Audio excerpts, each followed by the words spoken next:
Salete amici, Magister McKee here with an advanced tip for Imperator Rome. We finance professors have hobbies, and one of mine is playing Imperator Rome. I'm creating a collection of advanced tips I've learned about playing this game, in case you want to have a study break. My first tip here is called social equality. So this is very ahistorical, but it does offer substantial mechanical benefits, and it prevents a common great family problem. This is something that's available both in vanilla and with the Invictus mod. So when you first start your game, here in the opening screen, you need to select the mixed gender rules. Doing so will unlock a decision called Embrace Social Equity, which is available immediately from the start of the game. So let's get started.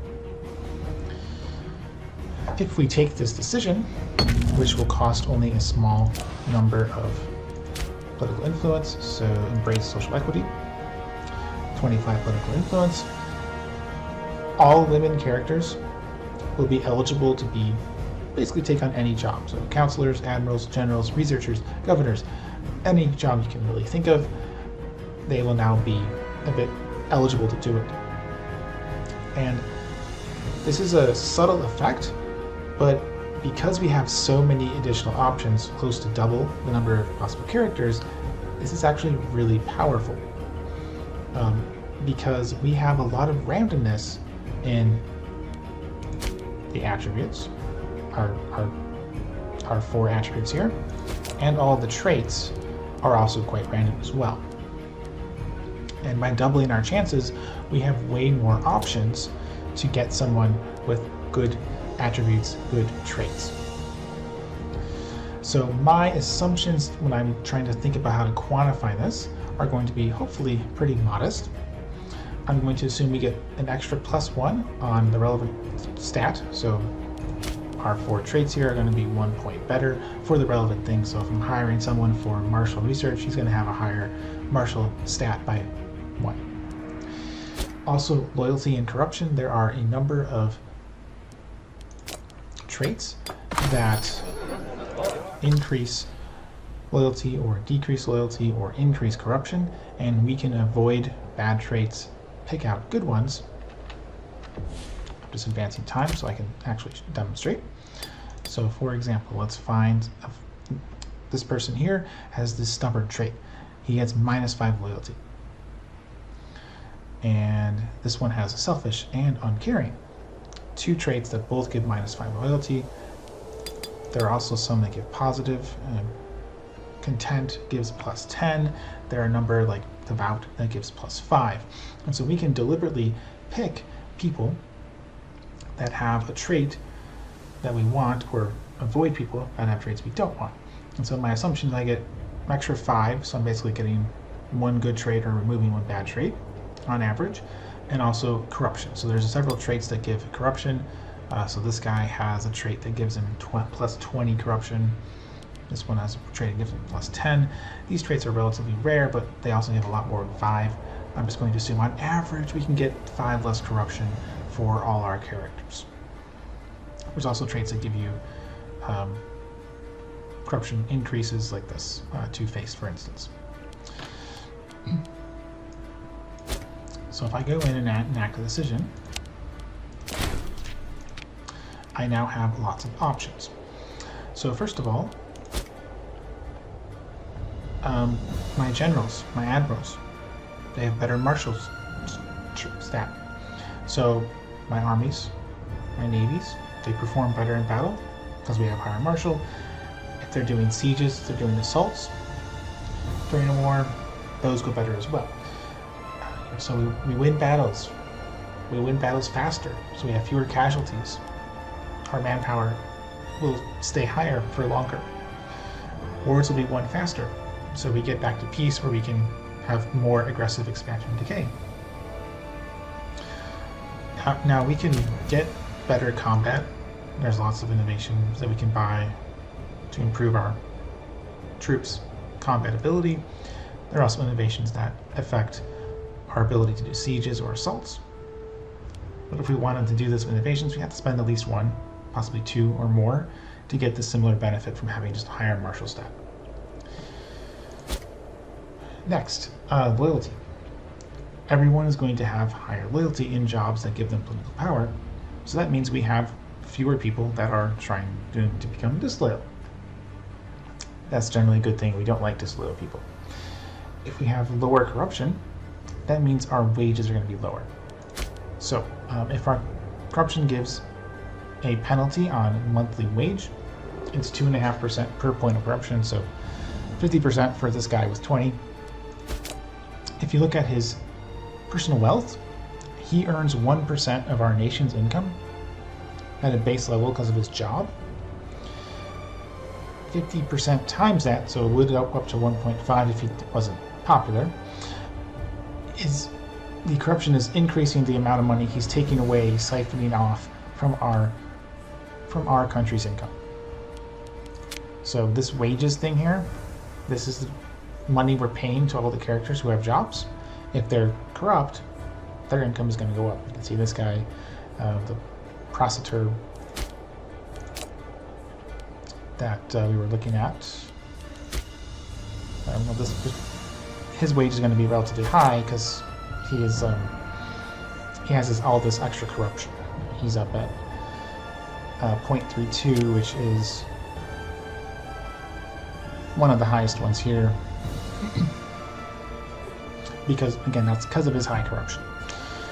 And while it doesn't look like a whole lot right now, it's a percentage based on your country's income. So the higher your country's income gets, and it's going to get a lot higher as you expand, the more that the corruption is going to start siphoning away.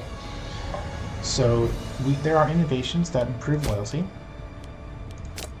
People usually take those. Legal patronages, you can take it immediately. There's a Pro Familia. There's this one that I'm not going to try to pronounce. That gives you 2. You get around 5 loyalty just by taking, say, 2 of these innovations. There's also some tax that change or reduce wages. They're not as widely known because people don't often take them, although it can save you a lot of money later in the game. But those, on average, give about 5 to 10% wage reduction. So if you wanted a 12.5% wage reduction from losing that 5 points of corruption, you need about one to 2 innovations as well. So we could get these benefits, but we have to spend a bunch of innovations to do it. Now, speaking of innovations, let's talk about the benefits to our researchers. So first of all, our researchers have better attributes, right? So the research speed is going to be higher for everybody because they have 1 more zeal, charisma, etc. Much more importantly, we have double our number of chances for a researcher with the research traits: obsessive, intelligent, polymath, and scholar. So if I go in here, and hopefully I have someone, here we go, yes. So this person has polymath. If I hire him, then this trait shows up here to tell you you have a person with this very valuable trait. And every month, there's a chance that he will trigger the breakthrough event, which gives you a free innovation. Not innovation from advancing your research progress, but just a free innovation out of nowhere from the event. Every researcher that you have with this trait has their own chances. So if I can get an extra person thanks to social equality, which looks like I maybe can't. Yes, I'm quite unlucky here. So I only have 1 person. And by doubling the number of characters, I'm getting more chances to have someone with this nice trait. Unfortunately, I don't have very many people with this trait in this country. Bad luck. There's a lot of luck here involved, both from does someone get traits and does the trait actually trigger the event. But for each person that has this trait, you get a 0.25% chance each month for this event to trigger. So if you get 1 extra person, there's about a 45% chance that after 15 years, they'll have triggered this trait once, this event once, thanks to their trait. This is ignoring some nuances with the event, but if you are lucky, and sometimes you're not, you're going to get extra innovations per every few decades. So an extra innovation every couple of decades. It's nice. Every innovation is great to have. There's so many great things you want to purchase with them. It's a super scarce resource. Unfortunately, we didn't get lucky here, but that's just the luck of the draw. Finally, for this part of the video, the great families. So if you played for a while, you know that great families demand jobs. And if they don't have enough jobs, they become scorned like this family is. So basically, we need to hire one more character from this family, and then they'll stop losing the loyalty penalty. They all have a 5 loyalty penalty, and this is true for every character in the family, especially, most importantly, the head of the family. Because he has a high power base, and so if he's this, it makes him less loyal, and if he becomes disloyal, he has enough power base to maybe cause a revolt. A problem can arise with this because you might not have enough adult men to fill the jobs. So this family here has 1, 2, 3, 4. They're remaining 3. So I could leave one of these guys without a job. I remember this person, but unfortunately he's the head of the family, and I'd be okay. But the number of jobs they demand will go up as you get bigger and have more jobs total.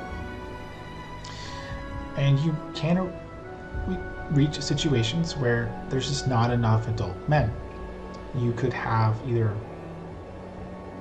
for various reasons, maybe there was a civil war and a bunch of the guys revolted and then they died in the civil war and now your family's kind of pruned a bit. Or when they're having babies, all the babies are girls, and so when some of the older men die off of old age and your new generation is becoming adults, well, they're all not men, so they're not eligible for jobs, and you literally just have fewer adult men than the jobs demanded. And in that case, the family is mad at you. It's not your fault. I hate this because it's not my fault. There's no play I could have done to prevent this problem, and you just have to eat these loyalty penalties. It's really annoying. I don't like it.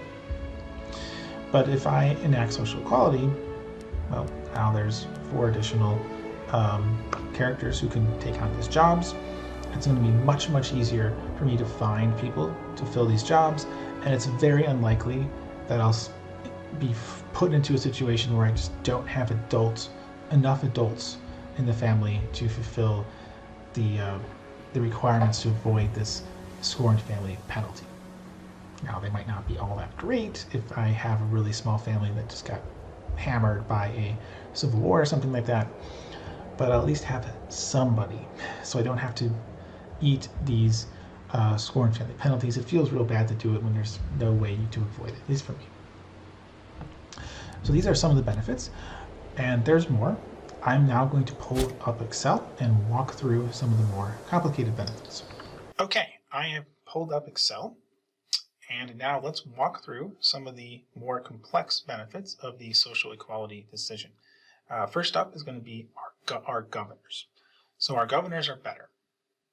They have better loyalty, they have better finesse, which is the relevant stat we care about here, and they have better corruption. So these 3 things. Of course, they're better. They might have better martial too, for if we raise levies and they're fighting in battles and sieges and stuff. We're ignoring that. That was already covered. First up is their policy. So there's a policy for every province if you have a governor, and you always do. And I've listed out 4 of the main ones. There's others. They're not as important. They don't show up as much ideally, and these are kind of the best ones you want to see depending on the situation.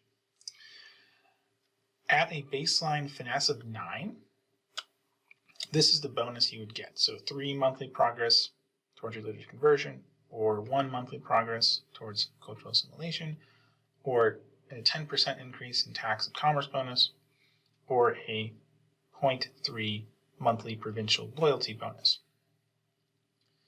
Now,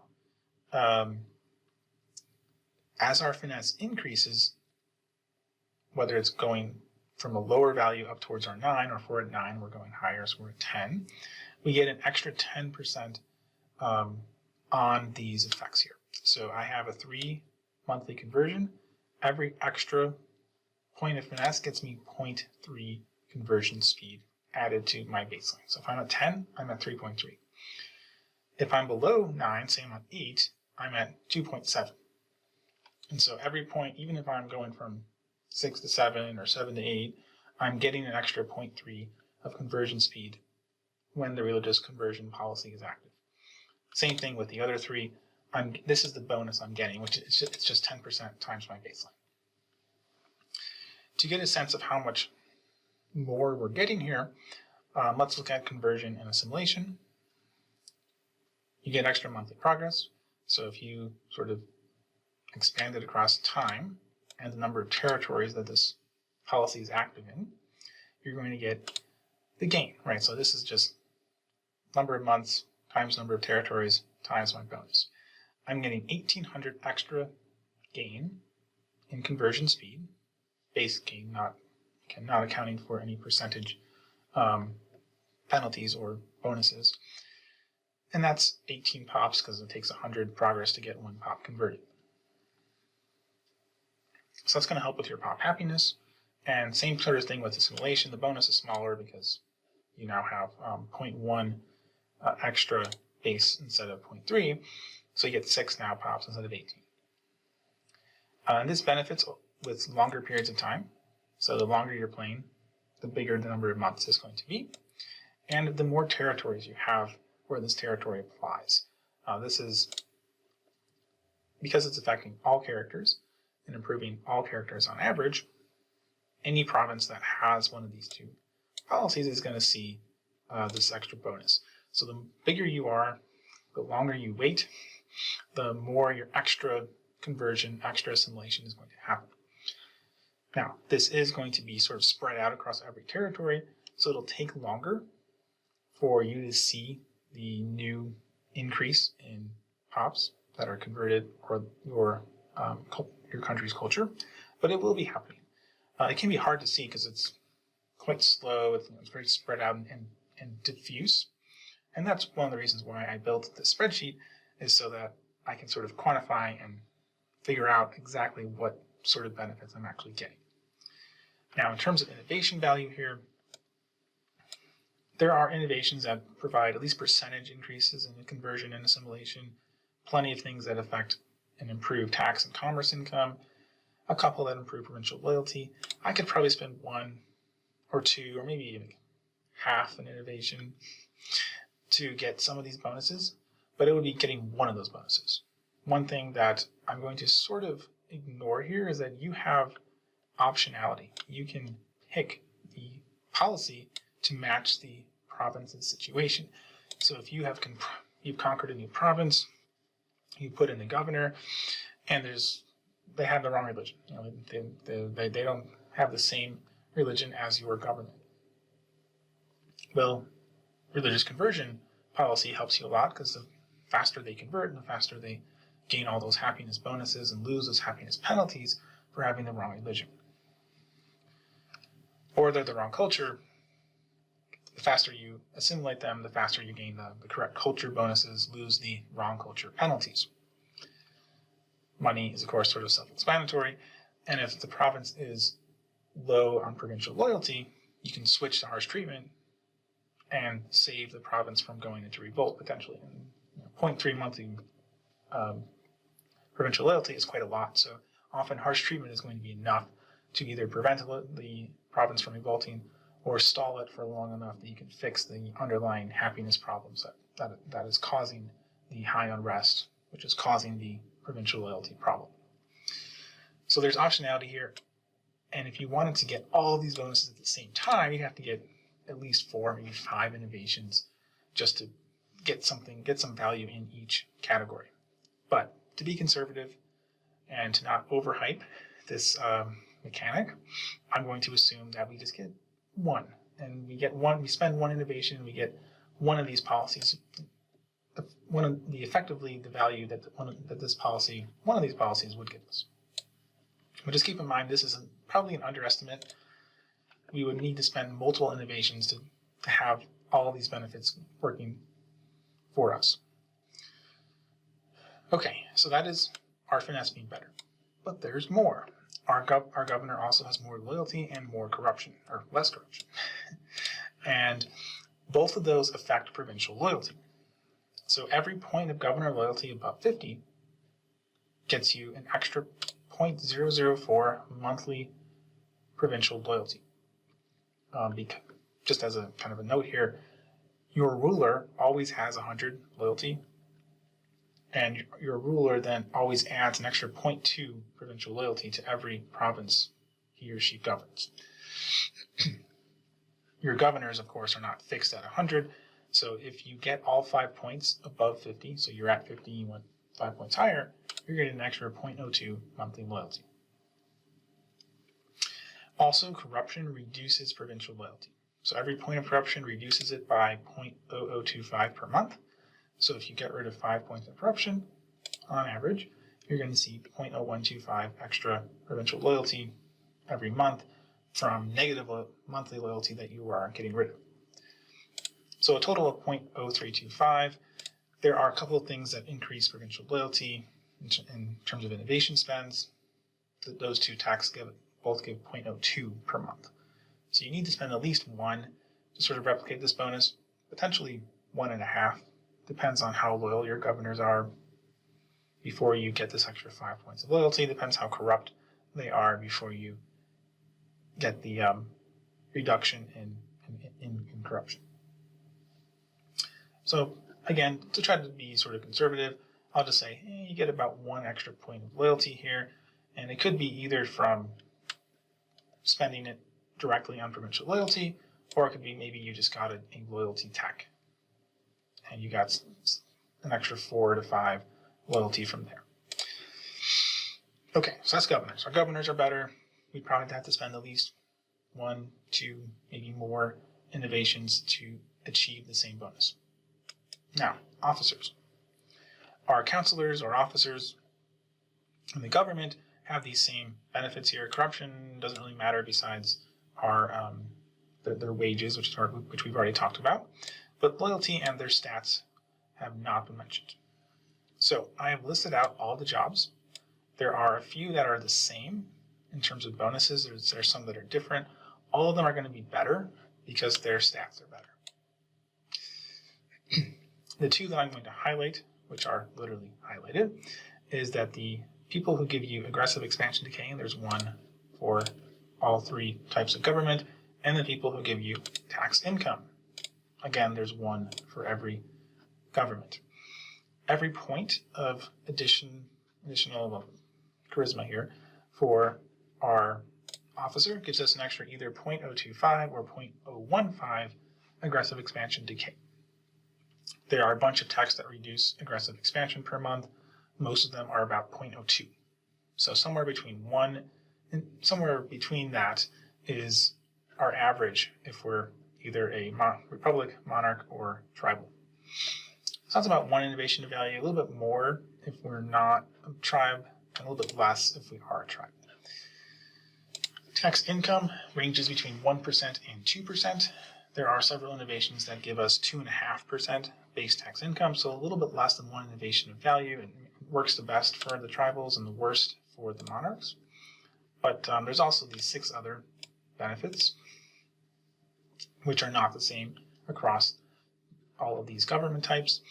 And I've not mentioned them at all because I think they're less important than more money and less aggressive expansion.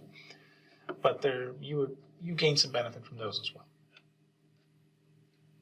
So across these two, I would say you have about 1 innovation from aggressive expansion, close to 1 innovation from extra tax income, and if anything is sort of missing, you sort of add it up by adding all these extra workers that are also better at their job because of the higher stat.